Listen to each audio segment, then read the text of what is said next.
Welcome to our 2024 Scholar Talks, brought to you live from Sunkist Elementary. I am Beth Dolter. I'm going to be your host for today. I am very, very proud of the scholars that are going to be talking to you.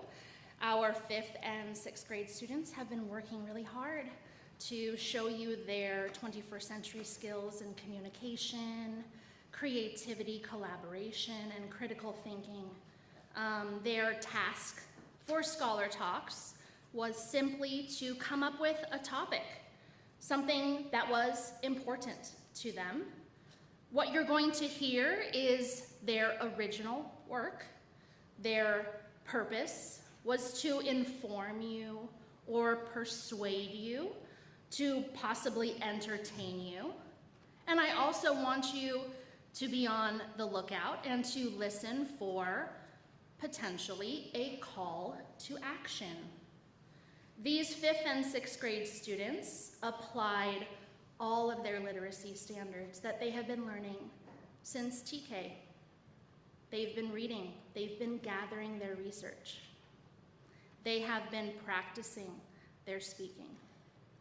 They have been fine-tuning their skills. So I am very, very proud of what they are going to be presenting for you today. Just as a warning, some of the topics that you are going to be hearing about today are of a sensitive nature. So teachers, please make sure that you have previewed the schedule beforehand and you are aware of what is going to be discussed today. Without further ado, let's bring up our first scholar. From Gower Elementary, this scholar is going to be talking about inflation. Please welcome Victoria.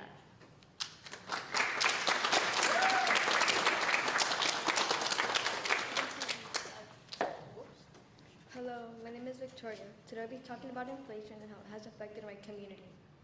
Today, my community in Anaheim, California is facing a lot of financial problems. Most financial experts believe inflation is a general increase in prices and fall in the purchasing value of money. Most financial experts believe we are passing through the most critical time in our history. Today, most of our financial problems are ignored or remain unsolved. The most important financial problem is the everyday rising cost of essential items. Without enough money, a person simply cannot pay for his or her existence in Anaheim.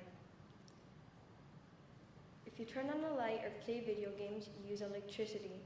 I read online that from March 2019 through March of this year, electricity prices in my community have soared, posting a total inflation rate of 45.9%. Most homeowners in Anaheim pay about $267 per month on electricity. Prices in my community have soared.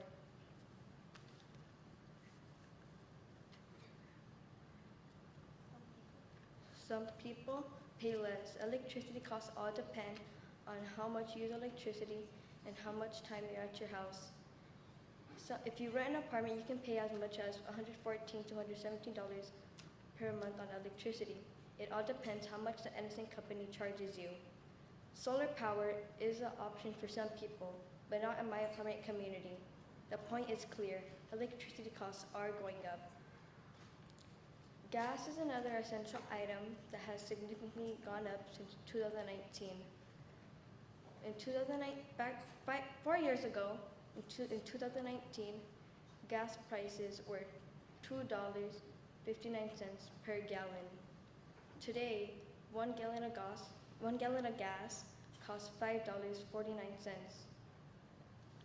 And for a full tank of gas, you could pay anywhere around $80 to $150, depending on the car you have. For example, if you own a truck, you'd have to pay at least $150 for a full tank of gas. The inflation on gas has not only affected work responsibility, but also family relationships. My family asks, can we afford to visit to Abuelita this week? Feeling hungry, food prices have risen up by 25% since 2019. Most families in Anaheim, California, eat eggs for breakfast. Eggs have not only increased because of inflation, but also because of bad weather and a bird flu. Another item people mostly eat is meat. Meat has increased about 25.9%. Meat, for example, 1 pound of meat used to cost $5.49 per pound. Today, the same pound of meat costs anywhere from $6 to $10. A steak used to cost $5.49 per pound. Nowadays, the same steak costs anywhere from $6 to $10.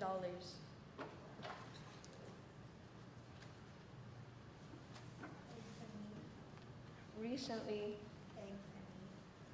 eggs and meat have increased.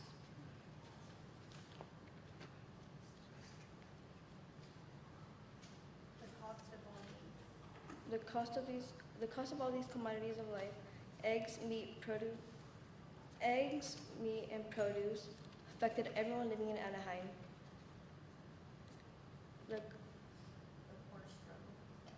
The poor are struggling to feed themselves, but simultaneously must deal with rising housing costs. These people are not lazy. They work, but because of inflation, they do not have enough money to survive in Anaheim. High inflation, which results in high prices, has negatively affected my community. Now what do we do? Thank you.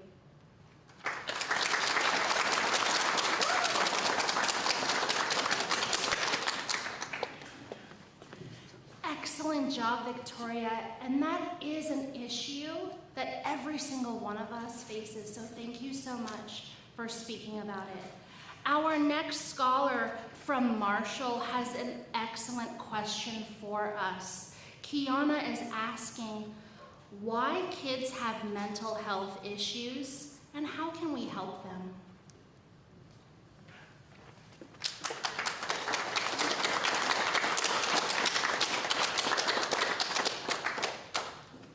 Hi, my name is Kiana, and today I'm going to be talking about kids' mental health issues. About 7.7 million kids around the world suffer from mental health issues. Chances are that in a group of 7 kids, at least one of them has issues with brain sickness. Most adults probably don't know if their kids are suffering from mental health issues or don't know how to tell. But most adults probably also think that their kids can't have mental health issues because of their age. But this isn't really true. Just because you're this many years old doesn't mean that you can't suffer from these types of issues. For example, I'm going to put this in perspective of someone around my age gap, 11 to 13. Kids around this age gap are more likely to be under a lot of stress due to missing assignments and schoolwork. They can also have tests that they have to get done and want to get good grades to impress their parents. When kids try to impress their parents, they put themselves under all that pressure to be perfect and isolate themselves in the room, which can affect their social activity. If you notice your kid locked away in your room, you might need to help them. You can offer them comfort and ideas, not only parents but teachers as well. You can ask them how you can help and try to make sure that they're doing okay. Make sure that they know you love them no matter what, and it doesn't matter around some stupid grade for school. But one of the most normal causes in mental health issues for kids is bullying. When kids are bullied by their peers, they are told to tell a trusted adult. But just because they are doesn't mean that they will. When a kid tells a trusted adult, the adult might not do anything about it. For example, here's a problem I found most common in these situations. When a kid tells a trusted adult about the problem, this usually leads to questions. Some of the questions may be, how long has this been going on, or how'd you try to stand up for yourself? Sometimes when you answer these questions, the adult will just call the kid in, give him a small lecture, tell him to apologize, and send the kid out. This doesn't really help because after a while, they will just start doing it again. But another thing that happens most of the time is flipping the blame. A most common question is, how long has this been going on? When you answer, a most common answer is a while and they didn't stop. So how the adult can respond would most likely be, well, if you came to us sooner, this would have stopped a long time ago, so this is most likely your fault that it's been going on so long. Another question could be, how did you stand up for yourself? Another response would be, oh, I stood up for myself and told them to stop being rude to me, but they didn't stop. So when the adult hears this, they could say that if you told them in a nicer way or told them how you're feeling, they would have just understood. Then they would just send the kid out and forget this ever happened. This doesn't really help. Just because that they didn't tell an adult sooner doesn't mean that it's their fault. You leave the kid to believe that everything is their fault and they're getting bullied because of themselves. This can always lead to self-hatred and suicidal thoughts. These causes and effects affect our kids in many ways, including mental health. In the future, if this gets worse and worse, they can hurt themselves, whether it's with suicide or drugs or self-harm. This doesn't help anything because we want to save our kids and make sure that they're doing okay. Try to help your kids to prevent this from happening and change our future. Thank you.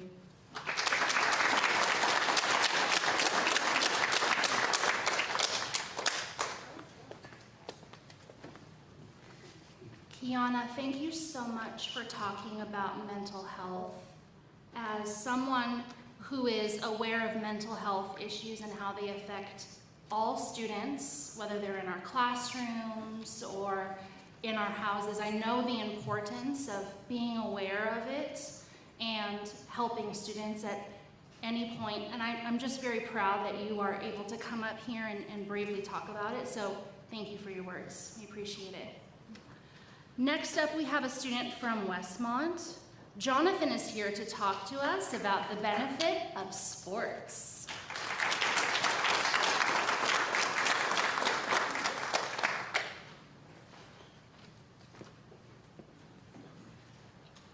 Hi, my name is Jonathan, and today I'm talking about the benefits of sports for kids. Did you know that there's over 800 sports in the world? I actually didn't, because the only sports I really know are soccer, basketball, and football. So I'm here to tell you about the benefits of sports for kids. I know how good sports are for kids because I play them every day. Sports improve my life by making me healthy. It also helped me by boosting my confidence and making me feel like I'm making my parents proud. The sport I play makes me feel happy and excited every time I play it.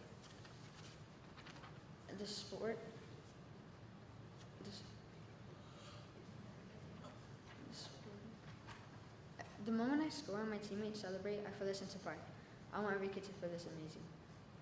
It is also scientifically proven that sports lower anxiety, depression, and stress and help boost higher self-esteem and confidence. It also, according to a recent British study, showed that kids who participated in sports between the ages of 9 to 18 were over 5 times more likely to be physically active as adults. A recent British study showed that playing sports decreases rates of future illnesses such as heart disease, cancer, strokes, and diabetes. It also helps develop good hand-eye coordination, functional movement skills, endurance, and strength. It also improves sleep. There are also emotional benefits to playing sports, like learning to persevere, managing frustration, and providing a healthy outlet. According to WebMD, a study of almost 10,000 kids was conducted. The study looked at kids who had bad childhood experiences such as sexual or physical abuse or emotional neglect. Those kids who participated in team sports had a better mental well-being as adults. I know this by personal experience because when I was younger, my dad wasn't there and my mom would work a lot, so I'd really get to see her. So during the day, it would just really be me and my brother. Sports were my outlet during these difficult times. Playing soccer or football helped me better cope with my everyday challenges.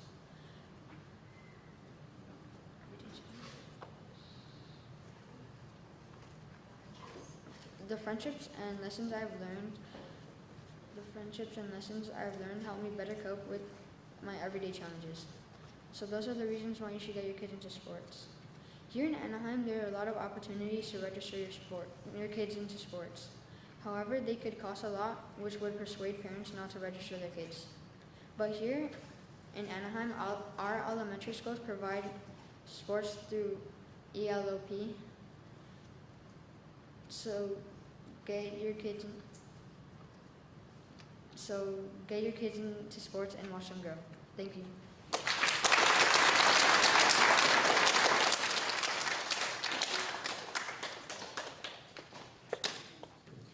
Jonathan, I love two things that you mentioned.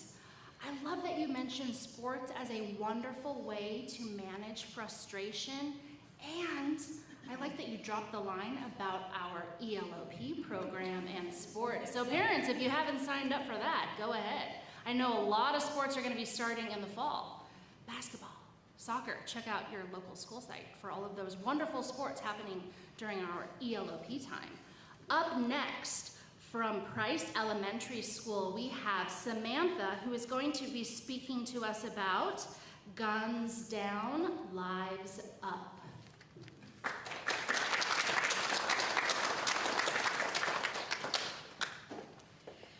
Hello everybody, good morning. Let's begin. Imagine you're in the middle of math class. You are very concentrated because you have to solve a very hard algebra problem. You know, it's just another boring regular day for you. But suddenly, you hear your principal through the school intercom saying, "This is a level 3 lockdown. This is not practice. Please don't scream and don't run. Just hide and don't make any noise. May you be safe." You go and hide behind your teacher's desk while you pray that you don't die in a horrible, bloody way. You pray that you get to go back home. This scenario is what children and adults in America face on a daily basis. Hello, my name is Samantha, and today I have come to state that gun violence is getting out of hand and that we need a gun regulation law in order to stop it. Now, have you ever wondered how easy it is to obtain an unlimited inventory of guns? Well, according to CNN, it's easier to have an unlimited inventory of guns than a big inventory of cold medicine. Cold medicine. And you know why? Well, you see, the government tracks how many cold medicine you buy. Once you reach the max limit, you can't buy more. But with guns, just go ahead and have an unlimited inventory of them. No wonder why so many mass shootings occur. Anyone can just go and buy a gun. Now, have you ever wondered how many mass shootings there are in the USA per year? Well, according to the Educational Fund, in order to stop gun violence in 2019, which is the most updated record that they have, there was 418 mass shootings. That means that there was more than one mass shooting per day. And they say that these ciphers keep on growing within each year. Really, I feel this is erratic. Innocent people are dying out there more and more. Now, have you ever wondered how the horrible trauma you can experience after surviving a horrible mass shooting? Well, I mean, can you even imagine surviving one? Well, take for example Mia Cerrillo.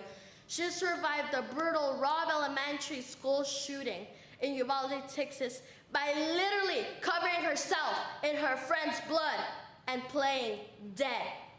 Her mother, Abigail Veloz, says her daughter is way too traumatized to return to school. She says her daughter can't sleep because she keeps on getting constant horrible nightmares. She says her daughter can't eat because she keeps on seeing her friend's blood on top of her food. She also says her daughter is scared of any little loud noise. Poor girl. I really, really hope she can get better so she can live her life as fully and freely as any human being would deserve. This all happened because of guns. Now, if you're an American with common sense, of course you want a gun regulation law. Who wants people dying out there? But there's some people that don't. I'm talking about conservative politicians and the big gun manufacturing industry. Now, let's go ahead and talk about these politicians. They don't want a gun regulation law because it says it violates the Second Amendment, which says that anyone has the right to get a gun. Yeah, but the Second Amendment doesn't say that you have the right to go and kill innocent people with those guns. These politicians also wear a pin of the AR-15, a firearm that has killed thousands and thousands of Americans. Oh, and why do they do this? Why? Because most of their campaign money comes from the big gun manufacturing industry. Now, let's go ahead and talk about them. The big gun manufacturing industry doesn't want a gun reform law because if not, they will lose millions and millions and millions of dollars in profits. You know why? Because if they did a criminal record test and a mental health test to all the people that buy guns, most of them wouldn't have been allowed to.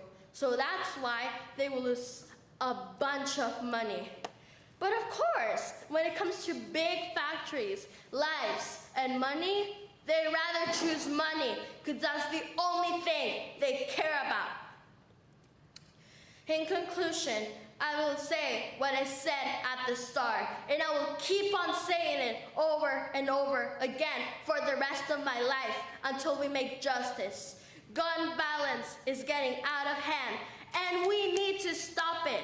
Innocent people are dying out there, and we're not doing anything to protect them.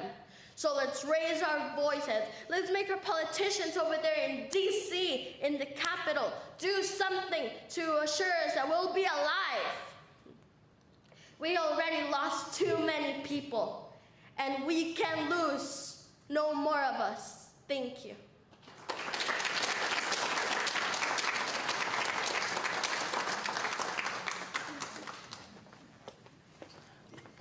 Samantha, you are a natural speaker. Well done. Thank you so much for bravely talking about a very, very difficult topic. Next up, we have a student from Mann Elementary School. Please welcome Aiden, who is here to talk to us about resources for special education.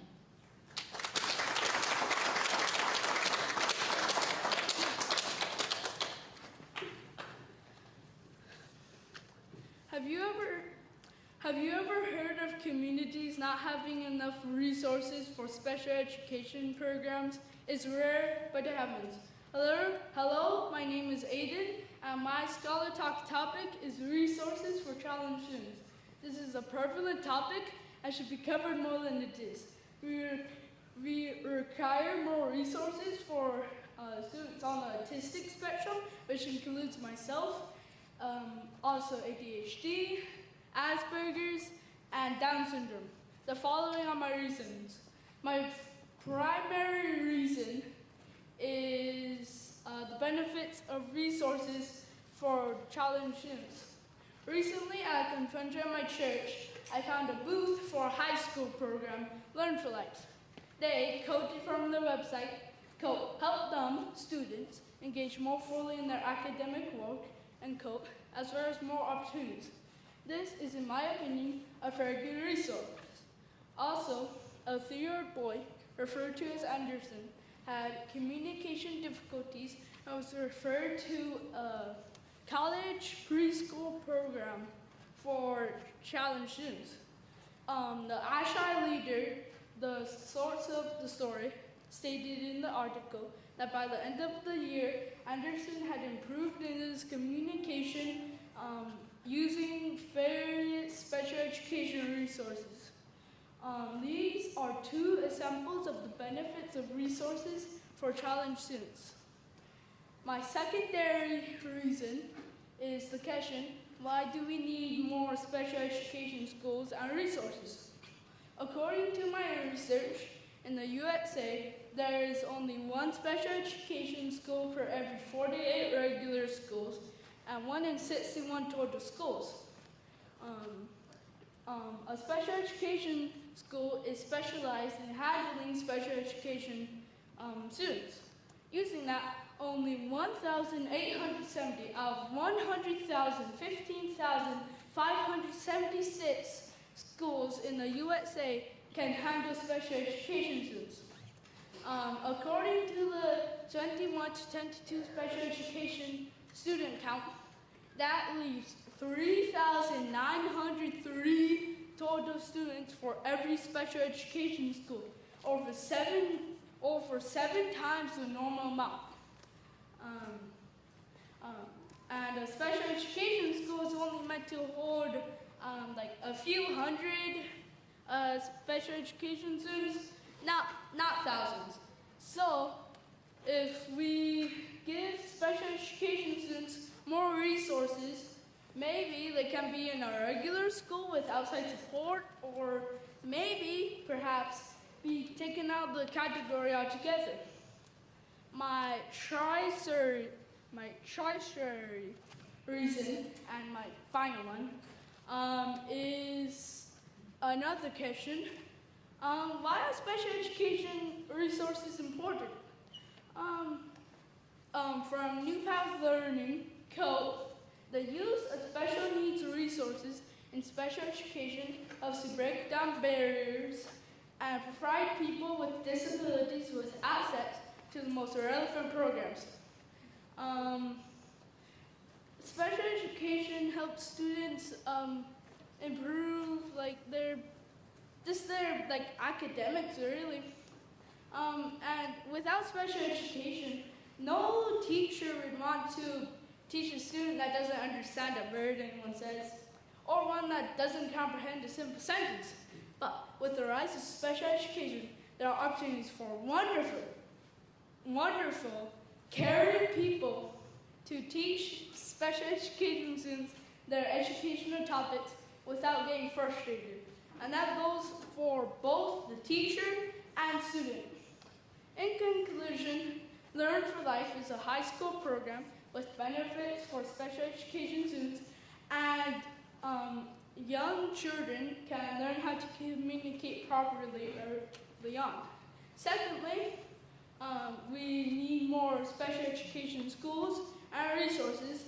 Last but not least, special education resources are important so that special education students can succeed in life. Thank you for listening to my Scholar Talk.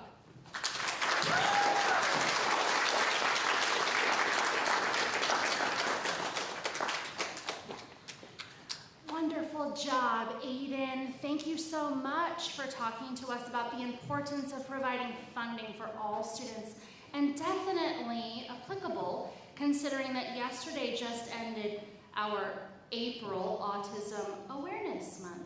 Up next, we are going to be hearing from a student from Ross Elementary. Nathan is going to be taking us back in time to talk to us about the Ice Age.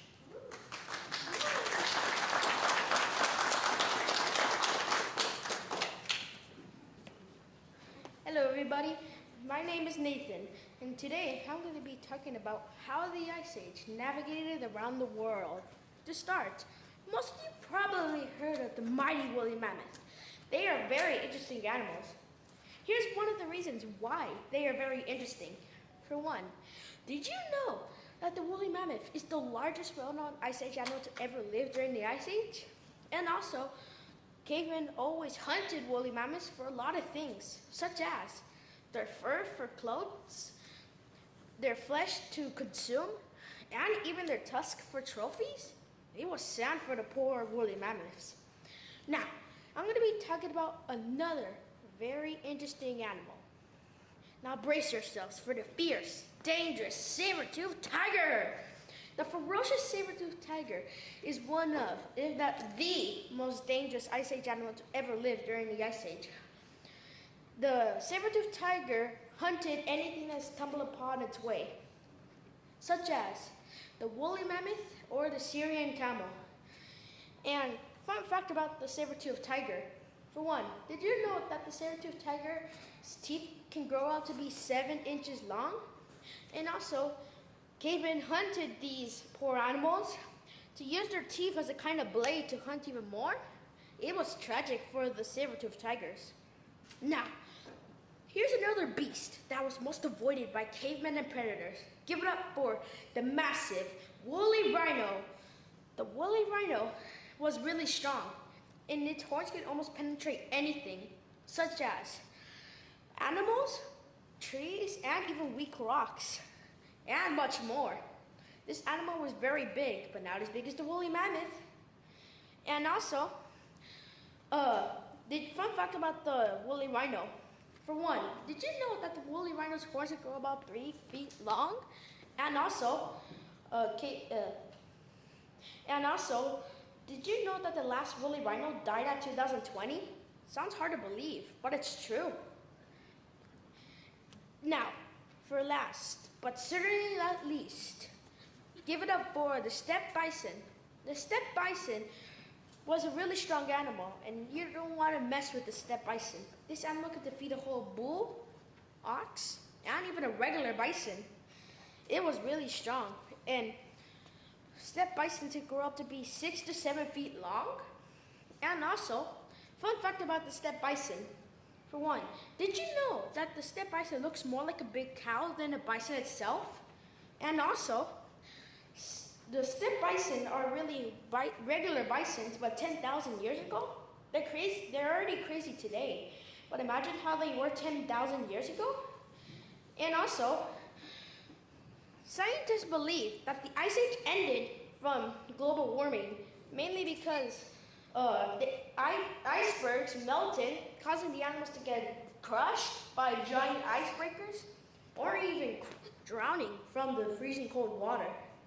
Another theory that they suggest how the Ice Age ended was from cavemen, because they hunted every animal.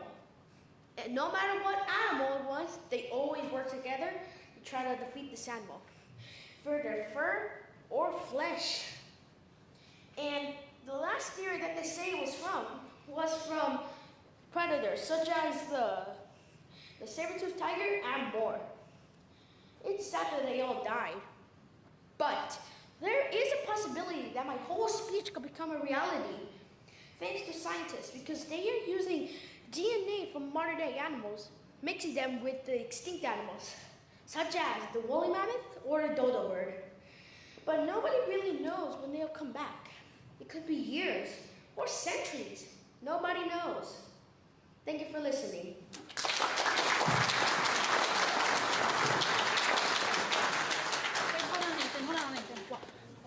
Nathan, I think, come on over here. Come on, sorry, I don't want to put you on the spot, Nathan, but I have a great idea to make us some money. You want to hear it? Sure. I think we should make a movie called Ice Age. Right? Pixar, come on. It's a multi-million-dollar idea. Okay, let's think about it. We'll split the profits. Okay? All right. Thank you so much, Nathan. Well done. All right.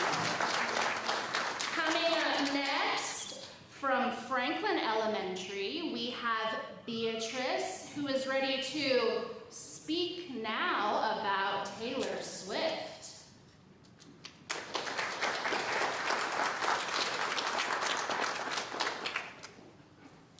Who's your favorite singer? Do they write their own songs too? Hi, I'm Beatrice. I'm in 6th grade at Franklin Elementary, and I want to tell you about the best singer who writes her own songs too. Have you heard of Taylor Swift? Taylor Allison Swift is a talented singer-songwriter who was born December 13th, 1989. As a child, she lived in Wyomissing, Pennsylvania, and Hendersonville, Tennessee, and liked singing and performing in front of her family. In 2006, she put out her debut album and now has 11 original albums. Taylor has also won 14 Grammys. Today you are going to discover 4 different things about Taylor that you might not have known before. Her influences as a child, her popularity, the Eras Tour, and her influence on others. Do you know why Taylor wants to become a singer? Swift always wanted to be on the stage and was influenced by other performers. One of those people was her grandmother, who was an opera singer. One of her earliest memories was listening to her grandmother sing in church. A few people who impacted her love for country music were Shania Twain, Patsy Cline, Leanne Rimes, and the Dixie Chicks. Taylor Swift also became determined to pursue a country music career after watching a documentary about Faith Hill. These are some of the people who influenced Swift to become a musician. What makes Taylor Swift so popular? She became popular because of her great verbal hooks like, "I'm only 17, I don't know anything, but I know I miss you." People can't help but connect with her lyrics. Something else that makes her popular is her terrific ear and ability to put words together, her recognizable chord progressions, and rhythmic setups. These abilities show up in her popular songs Don't Blame Me and Shake It Off. Lastly, what makes her popular is that she is a great role model. For example, she shows her fans they can reach their goals and uphold their values. Because of these many reasons, Taylor Swift is popular. Do you know anything about Taylor Swift's Eras Tour?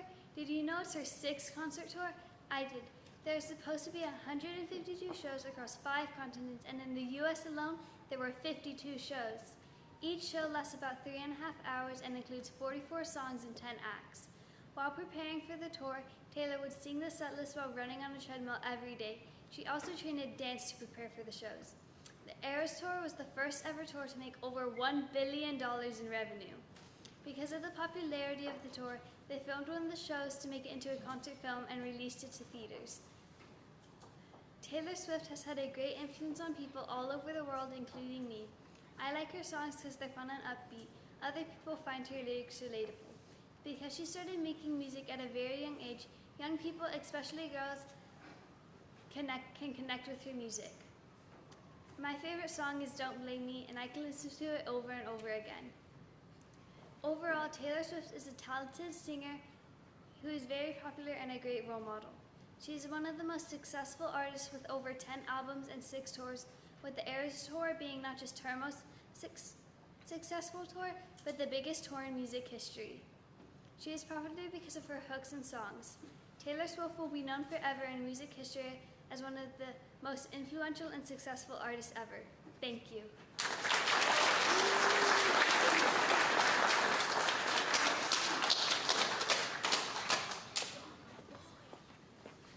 Great job, Beatrice. That was a really fearless speech about a very influential young artist. Next up, we have a student from Edison Elementary. Christian is here to talk to us about why things are scary. Come on down.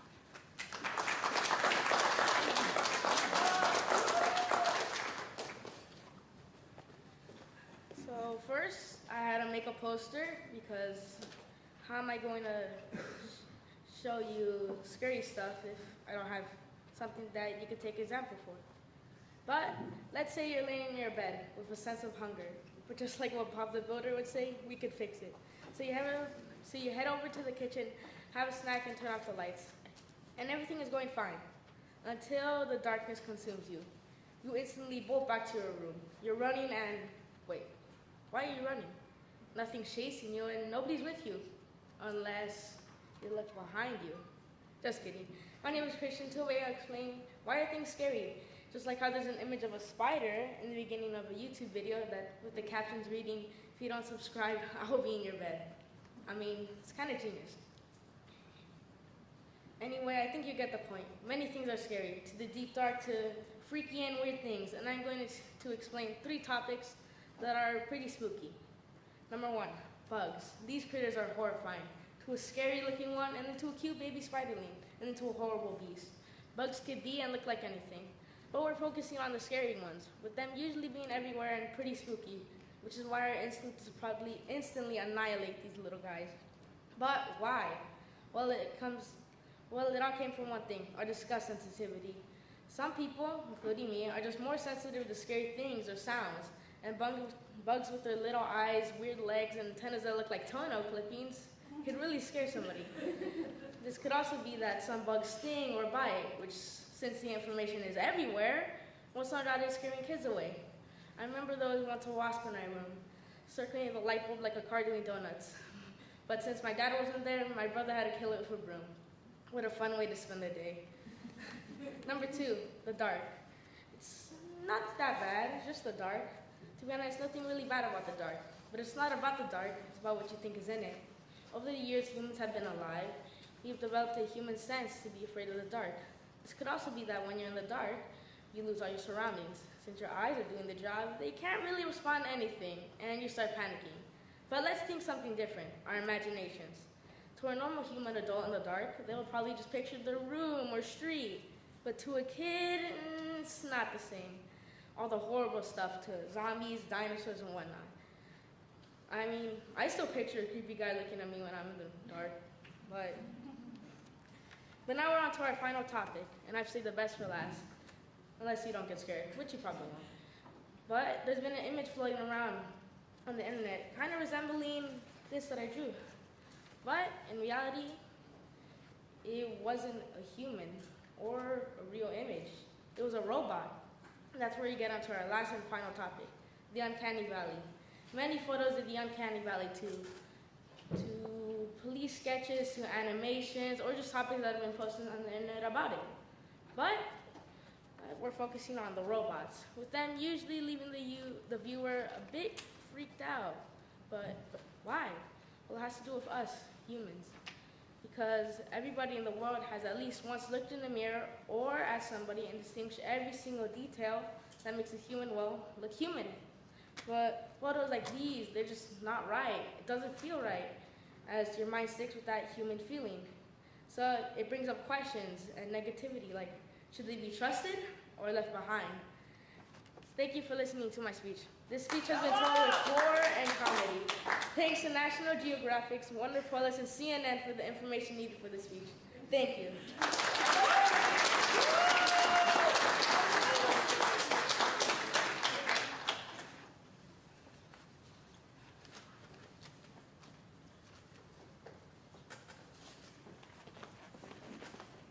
Excellent job, Christian. And you know what? That was the perfect mix of horror and comedy. And I have had that same question about why things are scary ever since the first time I saw a snake. Ugh, I just absolutely hate them.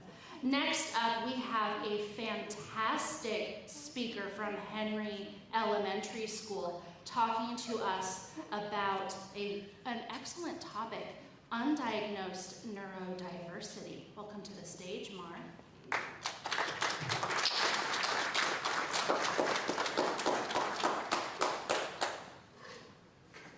For starters to my topic, I'd like to begin with what the word neurodivergent means for all of us who are unaware, as it is quite the big word and akin to my entire essay.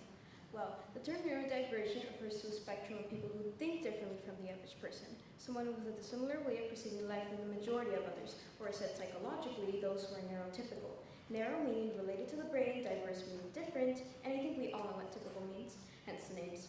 Basically, it's the difference between what society views as different and normal.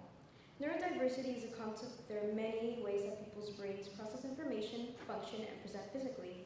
And rather than thinking that there is something wrong when one doesn't operate similarly to others, neurodiversity embraces how well diverse the human population really is. This is something that is often caused by genetics, physical or outright trauma, and even infectious diseases. In other words, it's basically natural, at least I'd say so myself. Some may argue about how unnatural it is, which respectfully, I find highly stupid. The expression of something being unnatural, or at least an example of it, would be something that was made in the lab perhaps, something that isn't automatically found in nature.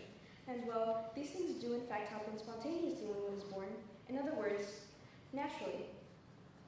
The most common forms of neurodivergency under the spectrum umbrella, which I'm confident in the fact that I have at least heard one, are autism, ADHD or ADD, dyslexia, OCD, and Tourette syndrome. These are some of the most common conditions as well. However, there are still many people in the world that believe that there really is no right way for the mind to work, and that putting them all into these little categories is pointless. That instead, we should all try to build a fluid environment for both neurotypical and neurodivergent.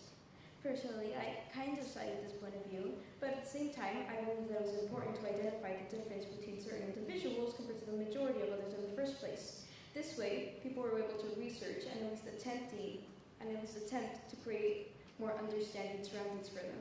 And over the years, society has been doing a better job at understanding those who are under the spectrum.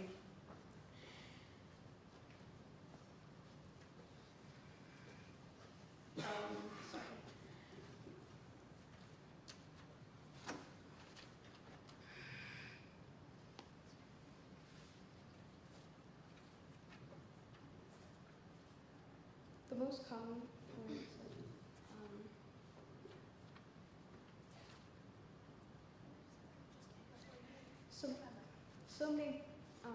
now that I've explained all that, some people may wonder, what exactly does neurodiversity look like, if it is a thing that can be noticeable physically, that is?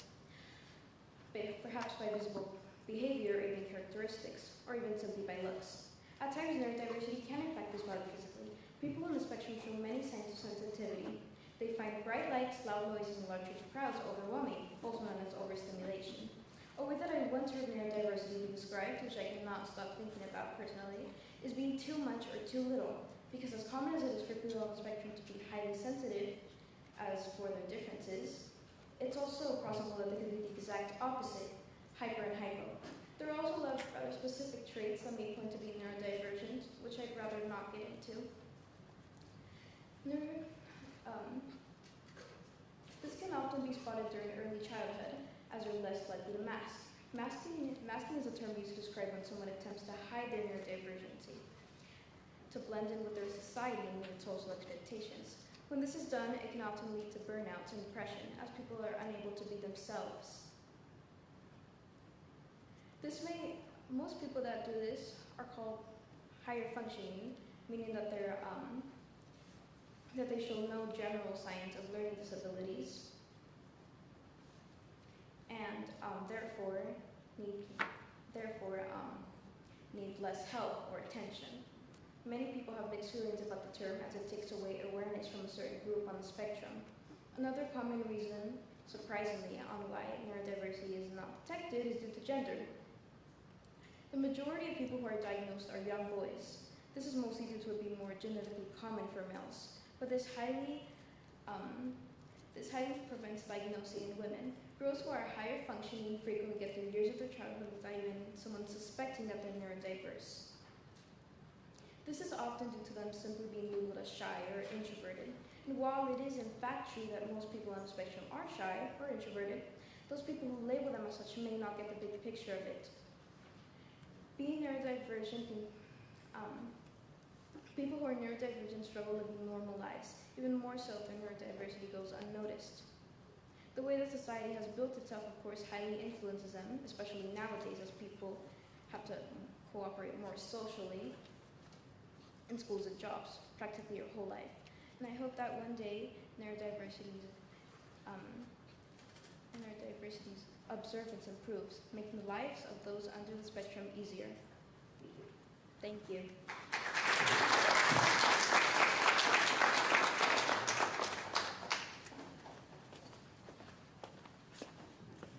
Thank you so much, Mar, for bringing awareness to a group of people who often do not get the inclusivity that they deserve.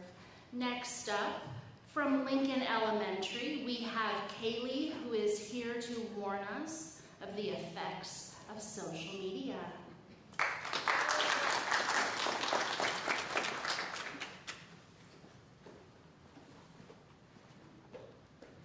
The effects of social media on little kids, teens, and people need to stop. Teens and little kids have been killing themselves over online bullying and TikTok challenges. In fact, between 20 to 50 children have died due to these challenges. Challenges such as Blue Whale, which had children doing 50 tasks for 50 days. Tasks like cutting a whale in your arm, standing on the edge of a tower, and many more. For the last task of the last day, you had to commit suicide. Another challenge that was really popular was the Blackout Challenge, which had children hanging themselves and choking themselves until they blacked out. There are many more challenges like these on social media encouraging little kids and teens to do it. Many children and teens nowadays would much rather be scrolling on Instagram and TikTok than going outside and being social. They are getting so much hate at such a young age. Little kids shouldn't even be on social media getting harassed and sexualized by older people they don't even know.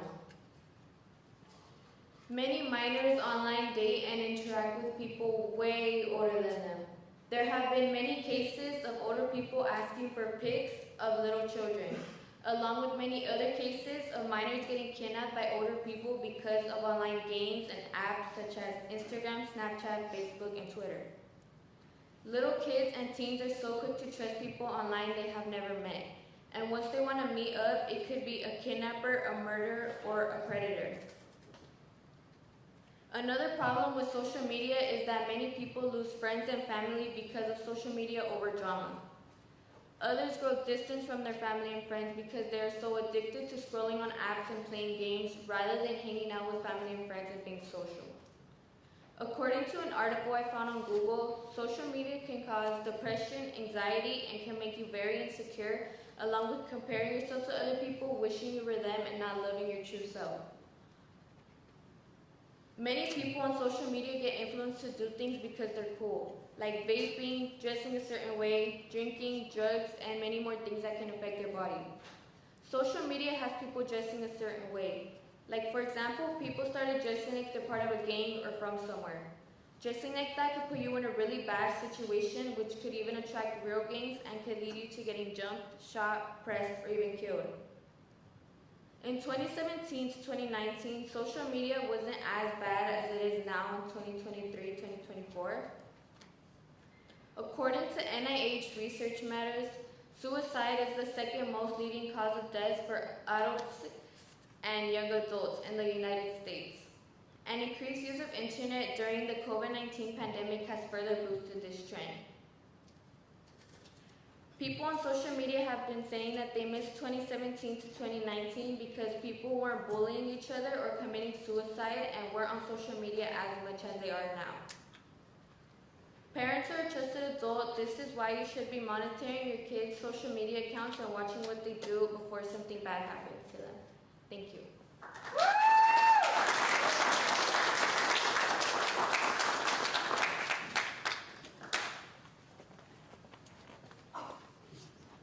Thank you so much, Kaylee, for your warning about the very real and the very dangerous side of social media. Next up from Juarez, we have Layla, who is going to talk to us about the dangers of vaping.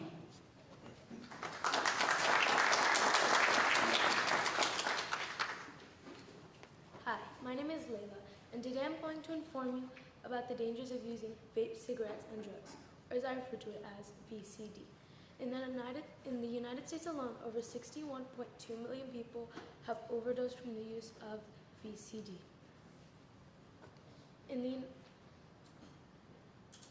The use of VCD has become a huge problem, especially for kids, and only keeps getting worse. In 2018, over 10 million youth have either used or were open to using vapes. A recent study found that e-cigarettes are used between the ages through 13 to 40 years old. I believe this is because vaping companies are marketing different flavors that attract the younger population. Approximately 40% of the youth population think that the e-cigarettes are flavored, but little do they know that 98% of the ingredients are flavored to contain nicotine. Cigarettes, which are the oldest and the most used drug in the world. Each day, over 3,900 people younger than 18 have used cigarettes for the first time, and 950 of those people become daily smokers. Smoking causes many health issues like blood clots, cancer, heart disease, and many more. Something even worse that smoking can do is the smoker can expose to other people around them, which can secondhand smoke and cause both of those people to have those health issues or maybe even death. A drug that has become very popular but very dangerous is fentanyl. Fentanyl is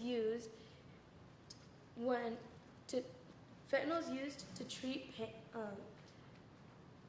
pain in the hospital or to treat people with cancer.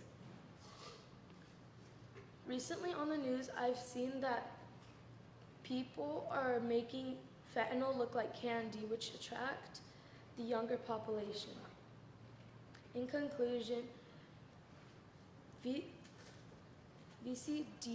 something that VCD has in common is that the younger population gets really attracted to them. They cause many health issues, and and or maybe even death. So if you choose to use these, make sure to be aware of these health issues or just don't do them at all. Thank you.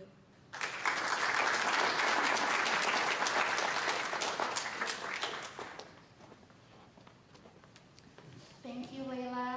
And I love that your generation is too smart for these e-cigarette companies who are trying to advertise to you guys and market with their silly flavors. And you're too smart for them. You're not going to fall for their gimmicks. So thank you so much, Layla. Our very last Scholar Talks for today is the perfect way to end our day. Coming to you from her home turf, Sunkist Elementary, we have Grace, who is going to speak to you about the best topic, kindness. Come on down.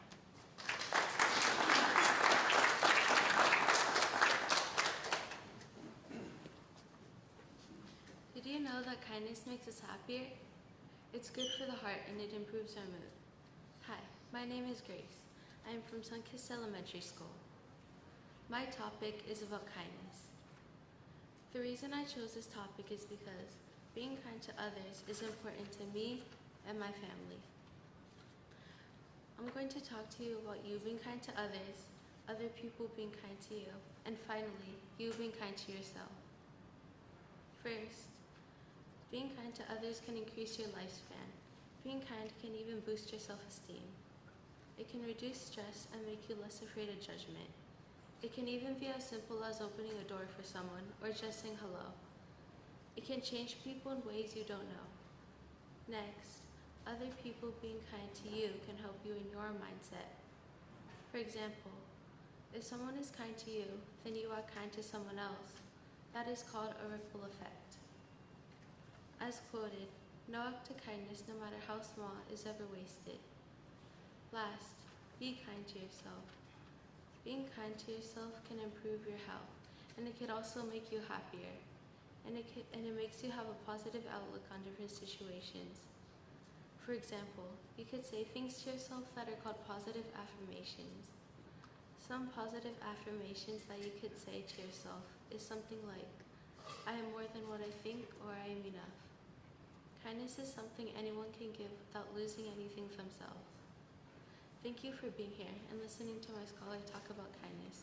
I hope you enjoyed it and have a wonderful afternoon.